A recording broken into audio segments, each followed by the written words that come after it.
Sa pagpasok ng Artificial Intelligence o AI sa mga silid-aralan, hindi na lamang mga estudyante ang natututo, pati mga guro, umaangkop din sa bagong paraan ng pagtuturo.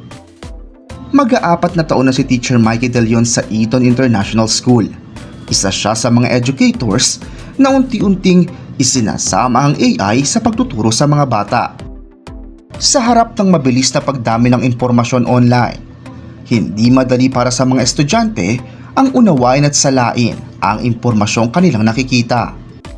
At bilang guro ng grade 2, bahagi ng tungkulin ni Teacher Mikey na gabayan ng murang edad ng mga estudyante na 6 hanggang 8 taong gulang. Dito niya nakita na ang AI ay maaaring maging katuwang sa paglilinaw ng mga aralin kung gagamitin ng may wastong patnubay. Sa kanyang klase, ginagamit ang AI bilang tool para sa paglilinaw ng mga konsepto, pagbuo ng ideya, at pagtulong sa mga estudyanteng hirap makasunod sa lecture. Nag-conduct po kami ng training here at Eton, yung Cyber Guardians po. So, it's a simple activity. So, very nice siya. It's like a website. So, yung mga kids po, i-identify lang nila. Let's say, the first activity, kailangan nilang ma-identify kung fish ba to or not a fish. Then after that, another activity po. So, we made it engaging po. But at the same time, natututo po sila paano yung AI nag-work. Dahil dito, mas nagiging aktibo ang mga estudyante sa pagtatanong at pag-unawa, hindi lang sa sagot ng AI, kundi maging sa proseso ng sarili nilang pag-iisip. Mga students ko is around 6, 7, or 8, very young pa. But ang ginagawa ko po, ini-integrate ko po yung games. Games sa lesson ko. So, at first, hindi nila alam na gumagamit na kami ng AI.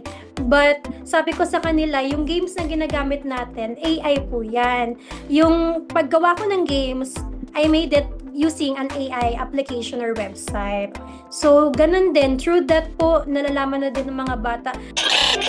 Ngunit paalala ni Teacher Mikey, hindi dapat umasa ng lubusan sa AI. Mahalaga aniyang maituro sa mga estudyante ang tamang paggamit ng artificial intelligence ng may limitasyon, katapatan at integridad. Even sa mga questions like yung essay, since medyo struggle yung ibang students, nag-struggle pa to make essay, ganyan. Sabi ko, you get an idea from but you should not use 100% from that chatbot kasi sinasabi ko sa kanila, I can identify because as teachers, alam mo kung paano magsulat yung bata eh. Alam mo pag hindi nila words eh. So yun pa din lagi sinasabi nila, you can use any like AI but not entirely like you will give me an output na from AI itself.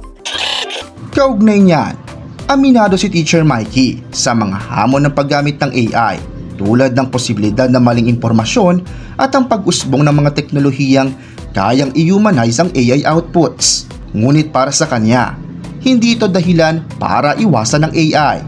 So I told them this is how AI works. This is what AI can do.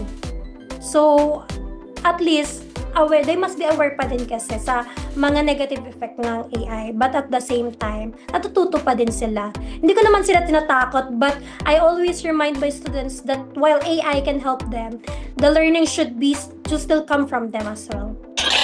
Sa pamamagitan ng AI Ready ASEAN program ng ASEAN Foundation na suportado ng Google.org, katuwang ang Cyber Guardians PH, mas nagiging malinaw para kay Teacher Mikey kung paano gabayan ng mga mag-aaral sa responsableng paggamit ng AI.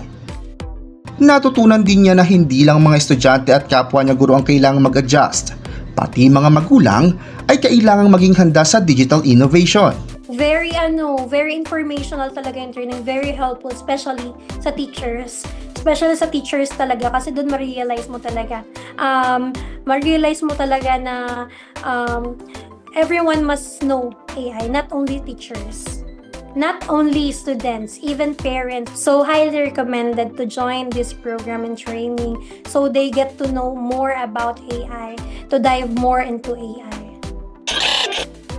Para kay Teacher Mikey, ang tunay na layunin ng paggamit ng AI ay hindi para pasimplehin ang pag-aaral, kundi para mas mapalalim ang pag-unawa ng mga mag-aaral. Very important pa din na you have your own knowledge. You have your own you use your brain, utilize your brain pa din in most situations. Yes, AI can be helpful, but you must treat AI as your help, but not really you like not define, not tell you what to do exactly sa everything na ginagawa mo. Sa panahon ng AI, nananatiling mahalaga ang papel ng mga guro, hindi lang bilang tagapagturo, kundi bilang gabay sa paghubog ng mga mag-aaral na marunong mag-isip at gumamit ng teknolohiya ng may pananagutan.